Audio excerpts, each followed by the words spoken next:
On va essayer de voir la mise en situation numéro 2. Est-ce que tout le monde est prêt pour reprendre la correction? Que la situation numéro 3, elle est relative à deux employés, Marie Bleuberry et Alain Mala. L'un est son salaire, la fréquence de son salaire du paiement, elle est hebdomadaire, c'est celui de Marie Bleuberry, alors que la paie de M. Alain Mala, sa fréquence, elle est quinzaine, à la quinzaine. D'accord? La période de paie pour Marie Bleuberry commence 25 au 31 mai 2020 et celle de M. Alain Mala commence le 18 et se termine le 31 mai. Donc, Marie Bleuberry, quand il va terminer la semaine, travailler, la semaine d'après, qui sera la première semaine de juin, ben, elle sera payée, sa paie sera faite le 4 juin, c'est-à-dire jeudi. Pour Alain Mala, donc il y a 2 semaines, et la troisième semaine sera en juin, le 4 juin effectivement, le salaire net sera viré ou bien payé par chèque ou espèce selon les conditions édictées par la législation du travail. Le code d'impôt fédéral pour les deux, là, pour Marie Bleuberry, c'est 1 et pour Alain Mala, c'est 2.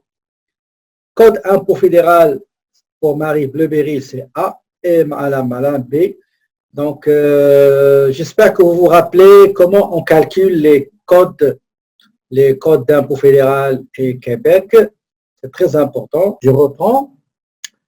On a ici deux codes, code Québec A, code Québec B. Un régime ou bien un régime de pension agréé, c'est 3,5%. L'autre fois, je vous ai dit que normalement, dans les régimes de pension agréés, il y a deux cotisations, une pour l'employeur et une pour l'employé, employeur. Pour la cotisation syndicale, ben, il y a le taux de 2,55 du salaire. D'accord?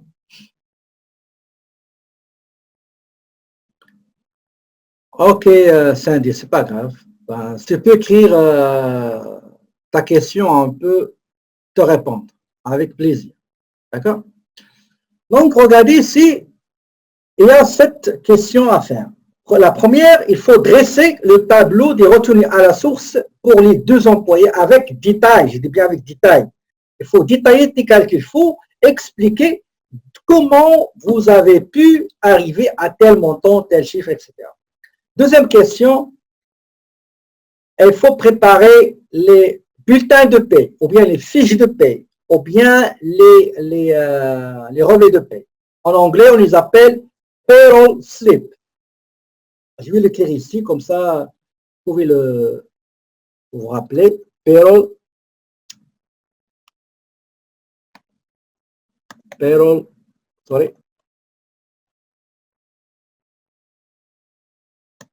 slip. OK?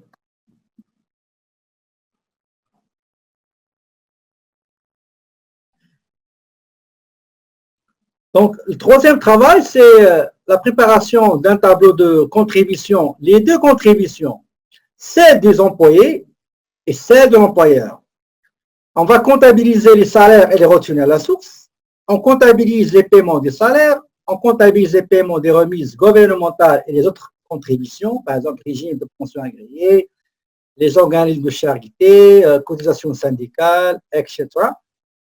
Et nous avons enfin le journal récapitulatif des salaires. Okay? J'ai dit journal récapitulatif. Je n'ai pas dit journal détaillé des salaires. Ça veut dire quoi? Ça veut dire que vous pouvez mettre détaillé, mais si vous avez une cinquantaine ou une dizaine d'employés, ben, sûrement vous aurez des erreurs. D'accord? Même si vous utilisez les formules. J'ai dit journal récapitulatif, ça veut dire un journal où vous allez mettre le total des salaires parce que je sais comment vous allez le faire, soit une dizaine, soit une vingtaine. Est-ce que vous avez des questions avant qu'on commence la première question à faire? La première question consiste à dresser et à établir un tableau pour les retenues à la source. On commence par le premier tableau, il est là. Donc, le premier tableau, voilà ce qu'il va comprendre. Donc, question numéro 1. J'ai le nom de l'entreprise, je sais qu'il n'y avait pas de nom d'entreprise, c'est pas grave, retenu à la source et le mois concerné. Donc, c'est des modèles, essayez de les retenir, c'est des modèles des manuels. D'accord? Mais généralement, dans les logiciels, c'est tout à fait différent. Donc, on va voir ça ensemble, si on reste ensemble dans la prochaine fois. Donc, on a le salaire. Le salaire, regardez, le salaire, selon le cas, ils nous ont donné le salaire annuel avec les périodes de paie. Pour Madame Marie Bleuberry, la fréquence de paiement, elle est hebdomadaire. Ça veut dire 52 fois par année. Donc, je prends 51 740 divisé par 52 et ça va me donner 995 dollars la semaine, brut. D'accord?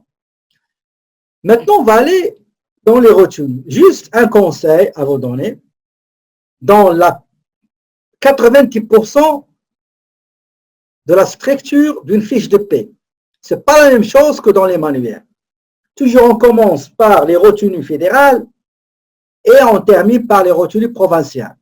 Vous pouvez le vérifier auprès de vos paies, si vous êtes travailleur, vous pouvez vérifier votre fiche de paie. Vous allez voir qu'on commence par le fédéral et on termine par le provincial. OK? On commence par la première retenue qui est impôt fédéral. Parfois, vous allez voir des fiches de paie en anglais.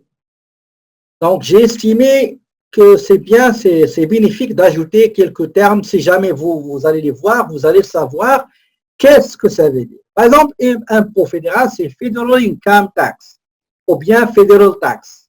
It's the same. Federal Tax, il a un code 1. Pour 995, on va aller chercher dans le code 1 et dans la tranche où se trouve 995 et dans la période 52. On va aller tout de suite la chercher. Ce ne sera pas long. Voilà. Donc, je cherche le 52, il est là. Donc, c'est combien? C'est 995. OK, 995. La première colonne, retenez bien, la première colonne, c'est le code 0. La deuxième colonne, c'est le code 1. Et la dernière colonne, c'est le code 2. C'est le code, c'est quoi le code pour le fédéral? C'est le code 1. Donc, 995, et se trouve dans quelle tranche? OK, elle est là. D'accord?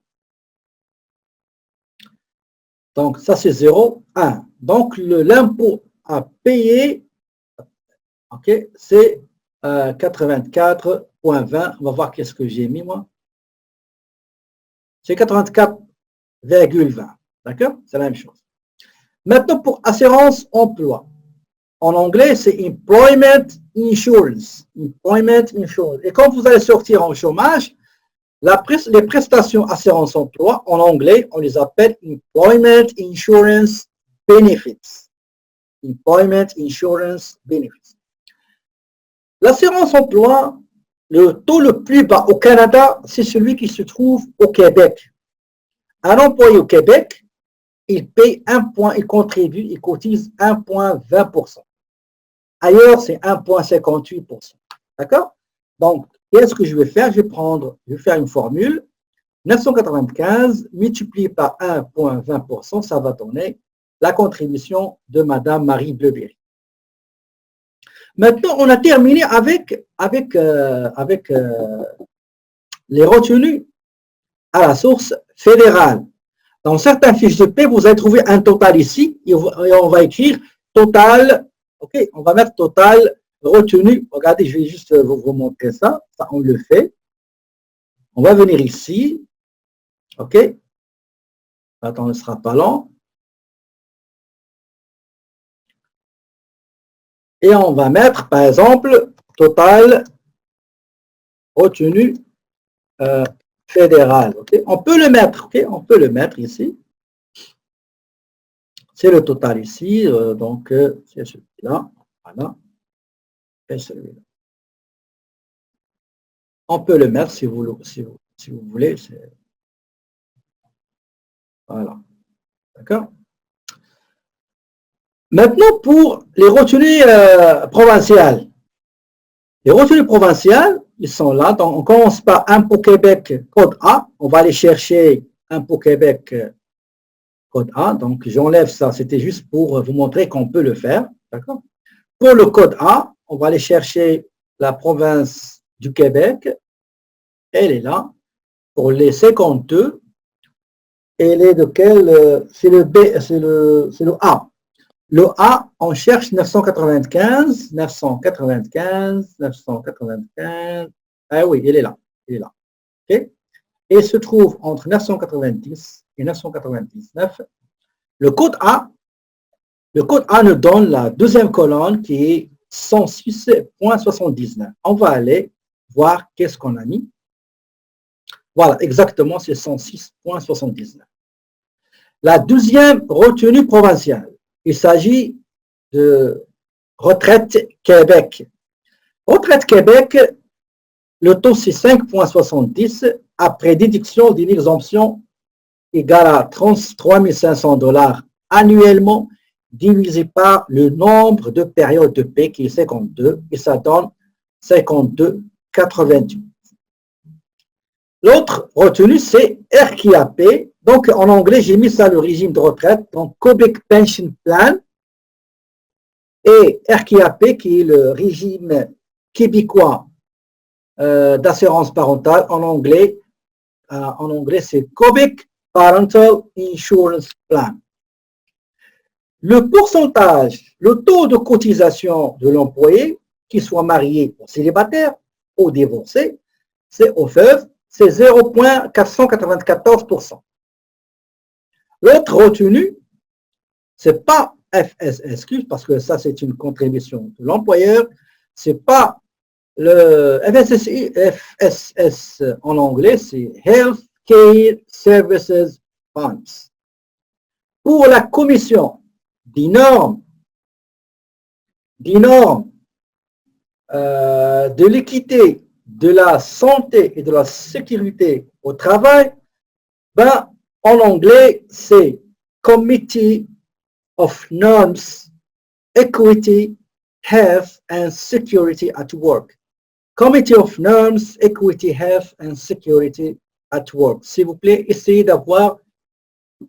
Je vais essayer de vous envoyer un fichier qui contient des terminologies en anglais pour la comptabilité, finance et la paie. Ça sera très utile pour vous dans le futur si jamais vous travaillez dans une entreprise qui utilise les deux langues. L'autre retenue, c'est régime de pension agréé que vous allez trouver dans les gens qui ont fait qui travaillent, qui ont fait leur déclaration d'impôt de 2019. Ben, ils vont trouver dans une case, je crois 56, c'est RPA, c'est régime de pension agréé en anglais, Registered Pension Plan, RPP. Le RPA, le taux c'est 3,5% et c'est l'employeur toujours, l'employeur et l'employé qui cotisent dans ce régime qui est agréé par le fédéral gouvernement. La dernière retenue, c'est les cotisations syndicales. En anglais, c'est Union Dues. Union Dues. Les cotisations syndicales que vous allez payer en tant que syndiqué pour que votre syndicat vous défend vos droits. Ben, le taux, c'est 2,55 applicable sur le salaire brut. L'employeur, il va déduire cette cotisation, il va la remettre au syndicat. Est-ce que vous avez maintenant le même total des cotisations, des retenues et aussi du salaire net, s'il vous plaît? Donc, c'est grandement recommandé de faire des formules à l'intérieur des colonnes. Vous écrivez dans le détail de calcul les formules et vous pouvez les appliquer et les saisir directement sans commettre aucune faute. Est-ce que vous avez la même chose pour Monsieur Alain, pour qu'on ne se répète pas?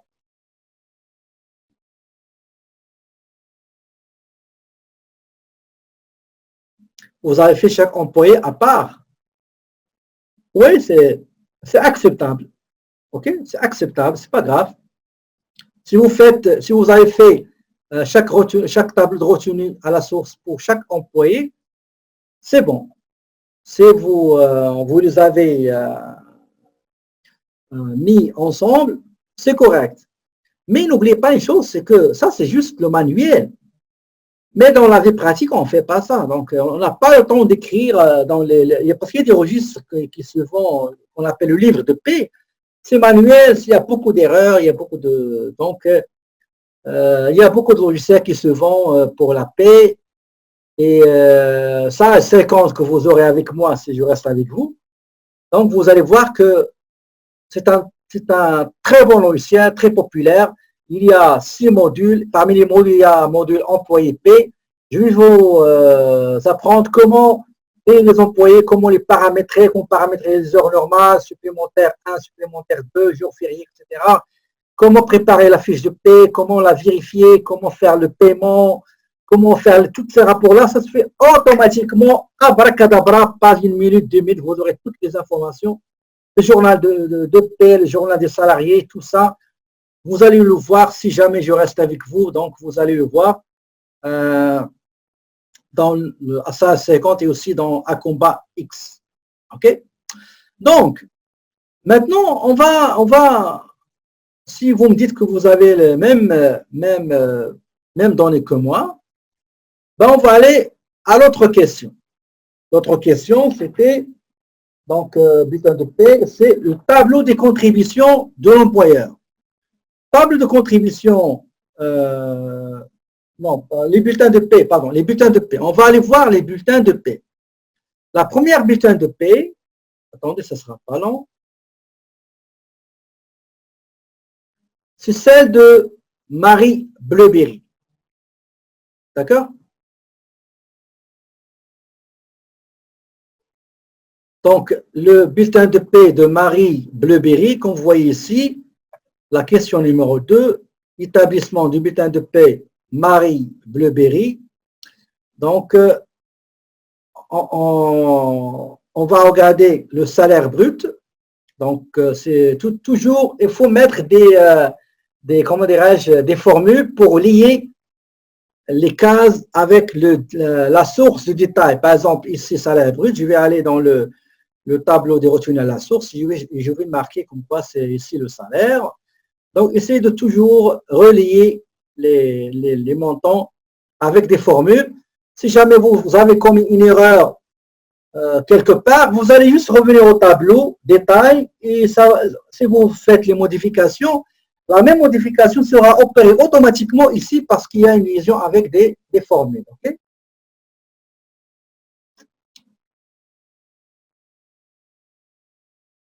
Oui, je vais vous envoyer les corrections. Oui, je vais vous envoyer les corrections.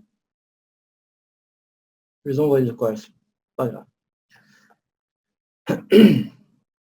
Donc, regardez le bulletin de paie. Il faut mettre le nom de l'employé, la date, etc. Tout ça, vous allez je vais vous envoyer toutes les corrections des 3 mises en situation. Ici, vous avez ce qu'on a trouvé dans le retenu à la source. Est-ce que vous avez des remarques, des questions, des choses différentes entre ce que je vous ai montré maintenant dans le bulletin de paie, en ce qui concerne exactement le fond, pas la forme, le fond, c'est-à-dire les montants. Donc, si vous n'avez aucune remarque sur la fiche de Madame Marie, on va passer à Monsieur Alamala. Donc, nous avons les coordonnées de Monsieur Alamala, les coordonnées de l'employeur, code fédéral, code provincial, période de paie, dépôt de paie ou bien de paiement, description, les retenues, du salaire brut qui est là, donc 15 à la quinzaine la paie.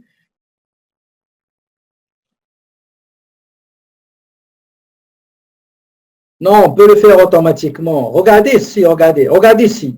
Quand je clique, vous voyez d'où il ramène les montants, il la ramène dans la feuille tableau qui est là. Vous voyez ça, là, en bas? Regardez en bas. Q1, c'est-à-dire question 1, tableau des retenues à la source.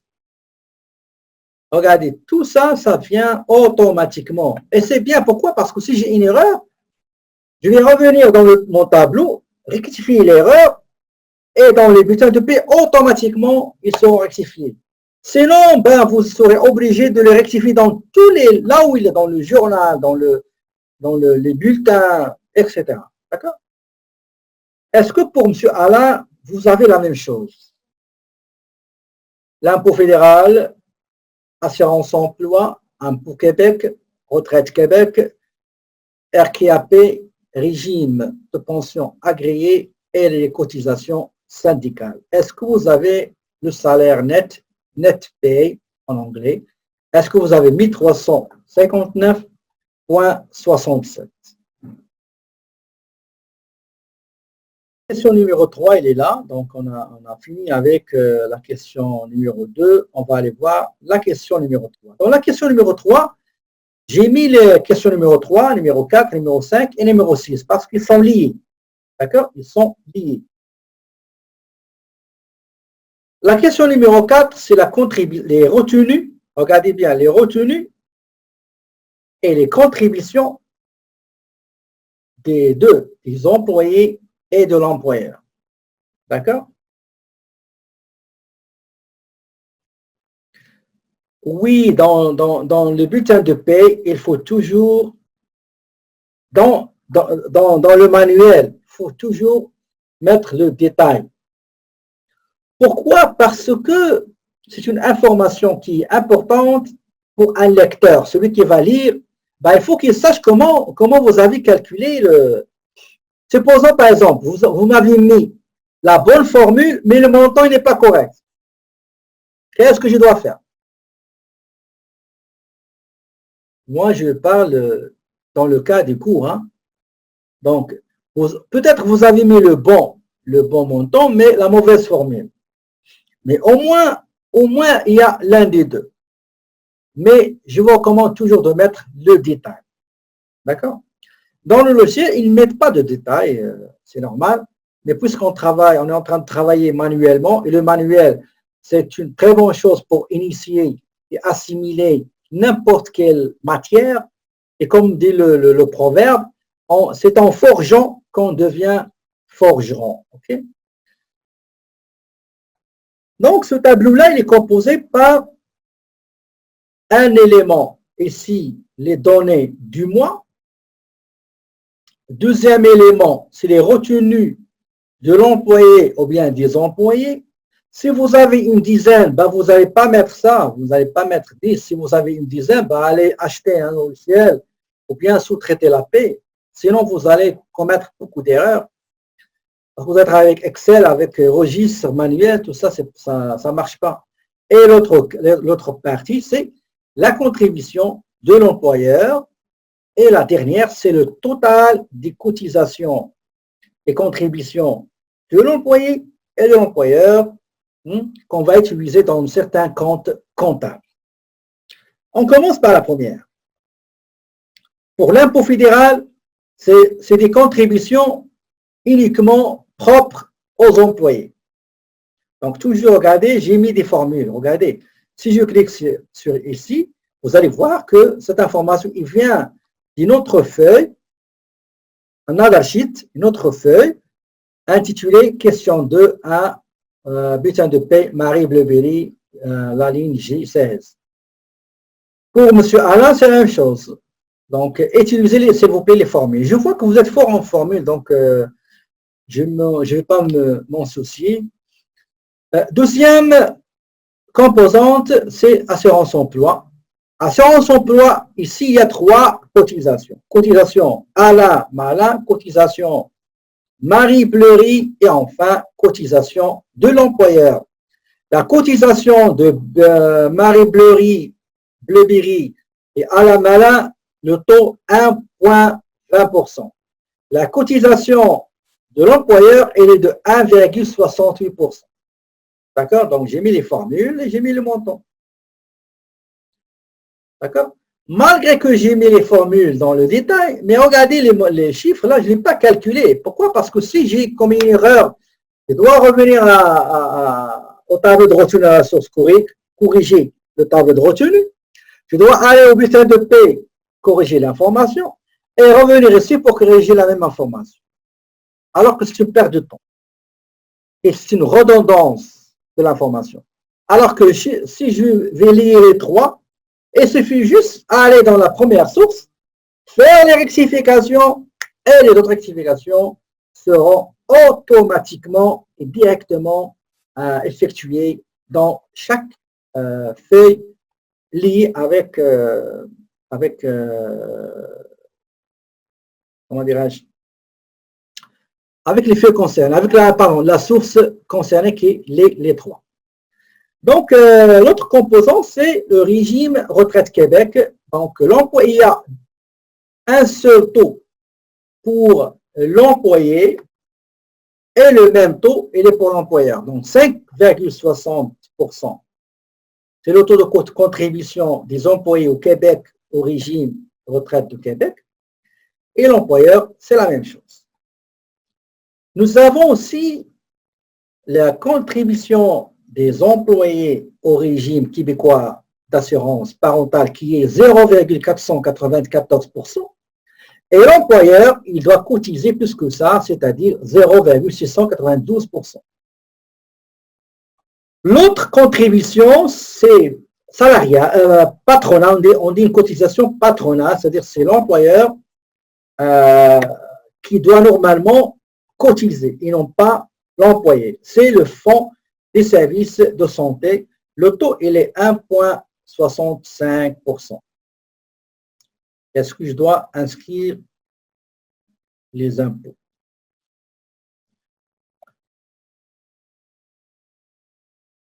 Les impôts, il faut les inscrire. Pourquoi? Parce que c'est des retenues. Regardez, retenues, c'est des retenues. Ça, c'est primo. Secondo, c'est un moyen de contrôle des écritures comptables au niveau des retenues, des remises à payer pour le fédéral et les remises à payer sur les remises provinciales à remettre. C'est très important. OK?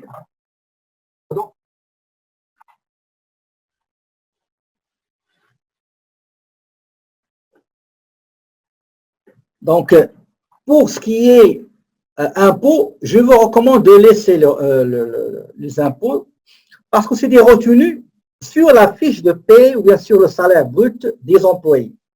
Et ça va m'aider beaucoup pour contrôler et vérifier les montants qui vont être comptabilisés dans les comptes concernant les remises gouvernementales, soit fédérales, soit provinciales. C'est très utile et bénéfique, un très bon élément pour contrôle. L'autre, la commission d'INORM,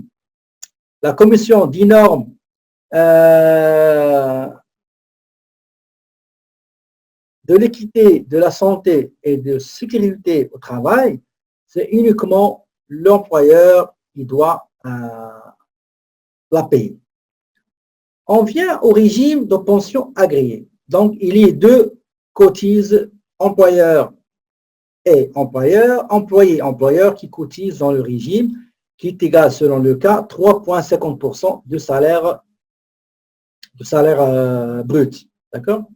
Et si, je ne sais pas ce que vous l'avez remarqué, je ne totalise pas les salaires bruts. Je mets chacun à part pour une clarté des explications, du détail des montants déjà calculés pour chaque employé. D'accord? On va arriver aux cotisations syndicales.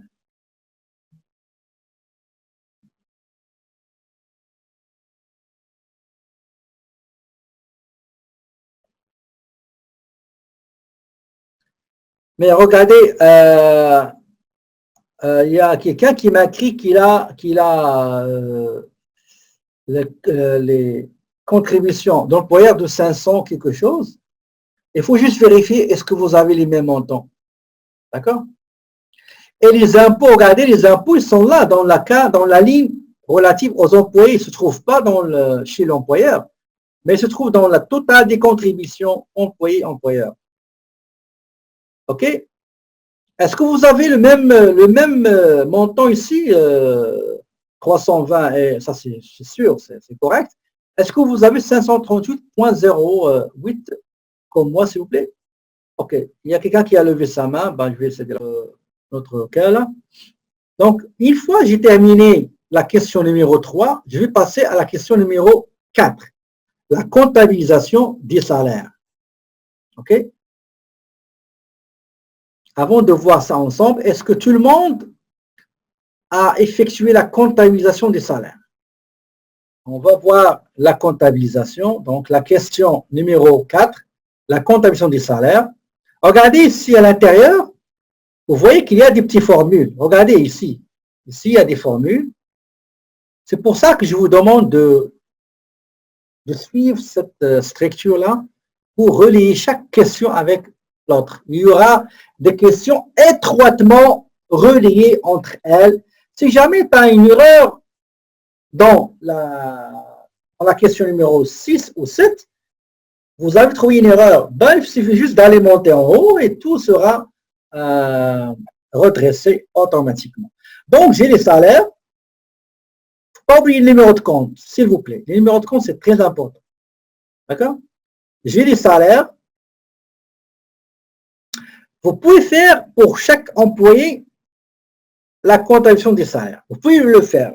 Mais vu que moi, je n'ai pas beaucoup de temps pour le faire, donc j'ai regroupé les salaires, les deux salaires dans le même compte. D'accord? Donc ici, je peux ajouter ici, je peux mettre ici Marie, pardon, donc c'est Madame Marie Bleuberry et Monsieur Alain Malin. OK? Voilà. J'ai les charges sociales, donc j'ai les assurances emploi. Regardez, si je totalise tout ça, là, OK? Ça va donner 558,74. Elle est là. C'est ça ce qu'il a. Donc, c'est la contribution de l'employeur. J'ai détaillé ça. Regardez le charge sociale, j'ai mis le. Vous pouvez les détailler, vous pouvez les regrouper. OK? C'est à vous de voir, mais c'est préférable de les détailler un petit peu, comme ça, juste pour différencier les choses qui sont importantes, qui ont des impacts sur la compréhension de l'état financier. Ça, c'est le côté charge. Tout ça, c'est des charges. Salaire, traitement, charges sociales, etc. Et le côté crédit, c'est tout ce qui est payable. OK? Payable, soit prochainement, soit dans une période bien déterminée. Moi, j'ai mis tous dans charges sociales. Non, le salaire, c'est vrai que le salaire, c'est une charge sociale, mais on fait ressortir le salaire d'autres charges pour indiquer que ça, c'est le salaire. Les charges sociales, ça s'applique sur le salaire brut, d'une part. D'autre part, si votre responsable, il va vous demander, c'est quoi le salaire? OK, c'est quoi le salaire du mois précédent? Vous n'allez pas lui dire salaire et charge sociale. Le salaire, c'est la base sur laquelle on calcule les charges sociales. Il faut comprendre ça. Il ne faut pas comment dirais-je, donc après avoir vu le salaire, charges sociales, dans tous les logiciels, ils mettent le salaire à part et après ils vont mettre les charges sociales. Charge sociale A, assurance emploi, charge sociale RRQ, charge sociale RPA, charge sociale RQAP, etc. Maintenant, on va le côté payable. Ça veut dire que l'employé, il a pris quelque chose sur le salaire d'un employé, il doit le remettre au gouvernement.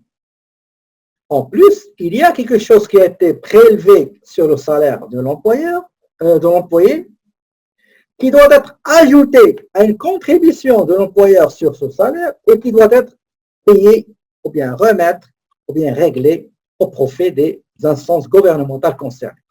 Par exemple, la partie qui est en rouge ici, on a deux retenues. Il y a l'impôt fédéral, c'est une retenue contribution d'un seul élément ou bien d'une seule personne qui est l'employé. Par contre, assurance emploi, il y a deux contribuables, deux personnes qui ont contribué, personne physique et personne morale. Il y a l'employé qui a cotisé à l'assurance emploi un taux de 1,20% et l'employeur qui a cotisé avec un taux de 1,68%. Maintenant, on va aller vers le fédéral, les remises fédérales. Il y a l'impôt fédéral, c'est une contribution, c'est un prélèvement qu'on a fait sur le salaire de l'employé. C'est une contribution uniquement de l'employé. Pour la retraite, pour Retraite Québec, il y a deux contributions. Une de l'employé qui est égale à 5,70% sur son salaire et l'employeur doit contribuer aussi du même taux, 5,70 à appliquer sur le salaire. L'autre retenue, c'est régime québécois d'assurance parentale. Ici, on a deux contributions. On a la contribution de l'employé qui est égale à 0,494% de son salaire brut et la contribution de l'employeur qui doit contribuer à peu près 0,692% du salaire brut de l'employé. L'autre, c'est une contribution purement patronale, purement de l'employeur, qui est le Fonds des services de santé du Québec. Le montant égal, on a vu l'autre fois, on a vu qu'il y a deux taux, il y a 1,26, 1,65, 4,26, etc. Ça dépend du secteur. Donc, il y a trois catégories. Si une catégorie de 50% de la masse salariale se trouve dans le secteur primaire et secondaire, deuxième catégorie, c'est le secteur public. Le reste, c'est 1,65%. D'accord? La contribution de l'employeur qui à la commission des normes du travail, de l'équité, de la santé et de la sécurité au travail, on a dit qu'il y a plusieurs taux selon l'unité, l'activité, il y a beaucoup de choses. Donc, on a pris un taux moyen de 1,85%. Il faut payer et régler. La dernière chose, c'est une somme due, une somme qu'il faut payer à un employé en conformité, en vertu de la législation du travail qui oblige un employé de constituer une somme qui sera cumulable et à remettre à l'employé une fois il va partir soit en vacances, soit il va quitter volontairement ou renvoyé par l'entreprise. En ce moment-là, il faut lui remettre le montant cumulé qui se trouve dans sa banque de montant que normalement doit constituer l'employeur à hauteur de 4% sur la paie selon l'ancienneté. Okay? Donc, si l'employé, son ancienneté dépasse 3 ans et plus, ça sera 6%. Moins que ça, c'est toujours 4%. Pour le secteur de textile, c'est 3 ans et plus, c'est 8%. C'est entre une année et moins de 3 ans, c'est 6%. Moins d'un an, c'est 4%. D'ailleurs, je vous ai déjà envoyé le tableau qui détaille les droits de vacances avec les taux et selon le secteur d'activité. L'autre retenue, c'est retenue de pension agréée. Donc, comme j'ai dit la prochaine fois, je vais vous indiquer que les deux vont la payer, devraient contribuer et cotiser à ce régime d'assurance parentale, pardon, un régime de pension agréée. Le taux, selon le cas, c'est 3,55. Bon, 3,5%. Les vacances, c'était 2,55. Et je prends les salaires. J'ai un salaire. Le salaire, c'est 2999. Moins le total des retenues. Les deux retenues, c'est ça. C'est à peu près... attendez, ce ne sera pas lent. Les retenues, c'est 956,26. Lorsqu'on déduit 2999, le total des deux salaires, il y a 1995 salaire brut de Alamala et 995 de Madame Marie Bleuberry. C'est votre total ici de là, c'est 2999. Moins 320,92 de Marie Bleuberry, moins 635,33 de Marie Alamala. Le total, c'est à peu près 956,26. Ça va vous donner un salaire net total de 2333. D'accord? Et on a dans le labelé, on indique pour enregistrer les salaires des deux employés et les charges sociales de l'employeur pour le mois de mai.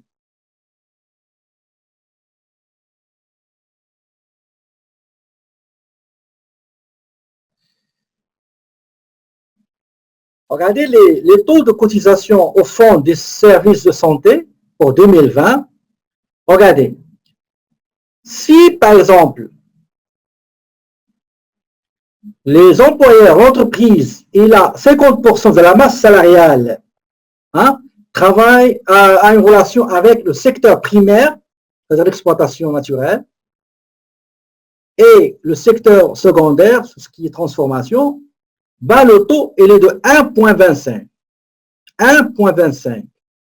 Si la masse salariale il est 1 million ou moins, c'est entre 1 million et 600 000 et 6 millions, ça dépend, il y a un petit formule à faire. Si 6 millions plus, c'est 4,26.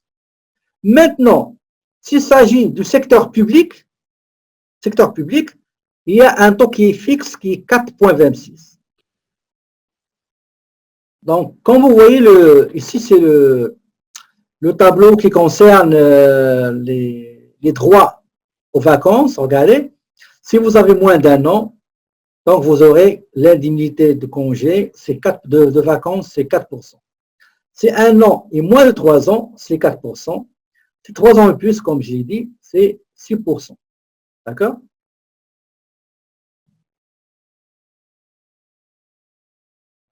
Pour le secteur de l'industrie de vêtements, il y a 4%, c'est moins d'1 an.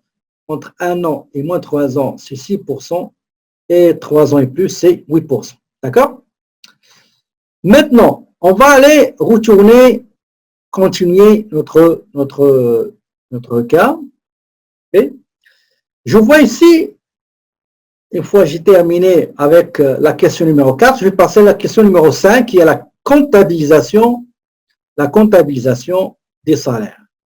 La comptabilisation des salaires, c'est très simple, c'est juste une seule écriture. Vous allez débiter ce que vous devriez normalement payer, c'est les salaires, et on va passer au crédit, le moyen de paiement. D'accord? Question numéro 6. Donc, question numéro 6, j'ai à peu près des sous-réponses. J'ai les paiements des retenues à la source provinciale, les paiements des retenues à la source fédérale, les cotisations au régime de pension agréé, j'ai les remises des cotisations syndicales. D'accord? Tout ça, vous allez voir, c'est des petites formules. Donc, j'ai lié chaque ligne, chaque débit crédit avec des informations déjà calculées. Donc, pour ce qui est provincial, avant, j'avais ces montants-là au crédit. Okay? Tous ces montants-là, 776,84, ils étaient ici, regardez, ils sont là. Si vous totalisez ça, vous allez trouver ça. D'accord? Donc, tout ça, c'est, par exemple, ici, j'ai I23. Regardez, c'est tout ça aussi, ça vient aussi de J11, ils sont en haut. J11, Elle est là, j'ai 11, c'est celui-là. Et ça aussi, c'est total de ces éléments. D'accord? Donc, pour ce qui est provincial, c'est ça les paiements. Le 15 juin, parce que je l'avais dit tout à l'heure, et la dernière fois, c'est que généralement, la plupart des entreprises, ils paient le 15 du mois suivant le mois concerné. Ici, le mois concerné, c'était le mois de mai, et on va régler ça le 15 juin. Pour les paiements des retenues à la source fédérale, on avait deux, on avait impôt fédéral et on a assurance emploi. Donc, tout a été réglé, chaque numéro, etc. Paiement des remises des cotisations au régime de pension, elles sont là. Et enfin, nous avons les cotisations syndicales qu'on a prélevées et il faut les remettre au syndicat concerné. Est-ce que vous avez la même chose, s'il vous plaît? Est-ce que vous avez trouvé la même chose? Des paiements des salaires, comptabilisation des paiements de salaire. Donc, le salaire net sera payé. J'ai la comptabilisation des paiements des retenues à la source, des remises gouvernementales provinciales, là où il y a l'impôt du Québec, retraite Québec, contribution employé-employeur, RQAP, employeur-employé, FSSAP, employeur, CNSST, employeur, et le mode de paiement qui est par exemple soit l'encaisse, soit si pas petite caisse, ben, il faut mettre la petite caisse. Paiement des retenues à la source fédérale, donc assurance emploi à payer, contribution employé 1,20% et l'employeur 1,68%. Pour ce qui est retraite, c'est 5,7% pour employés et employeurs.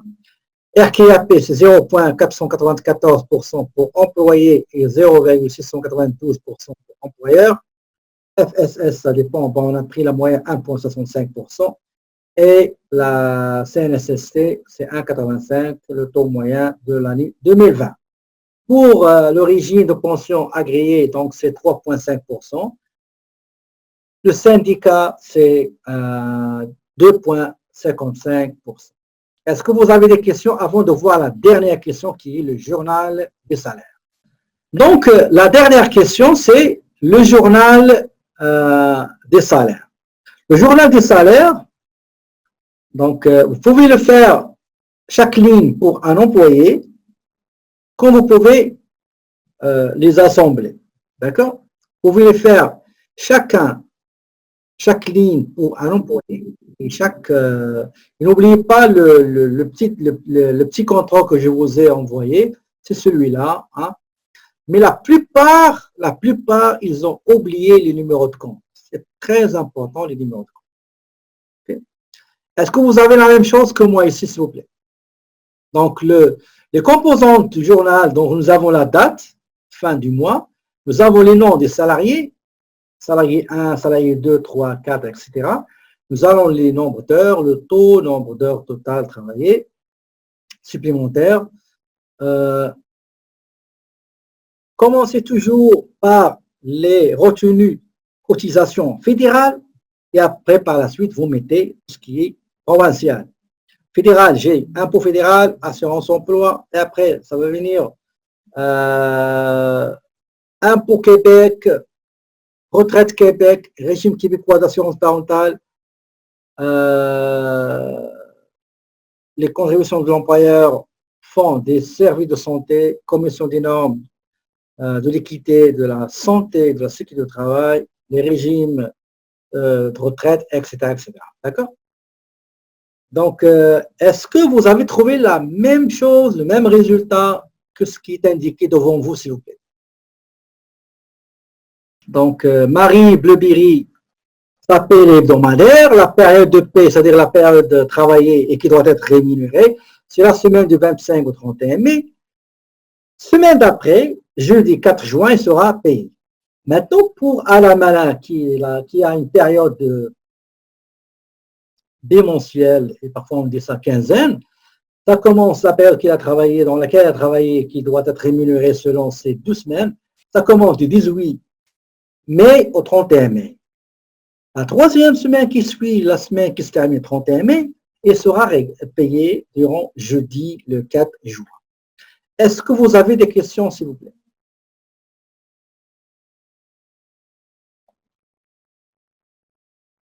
Monsieur Diallo, ok, je vous donne la parole tout de suite.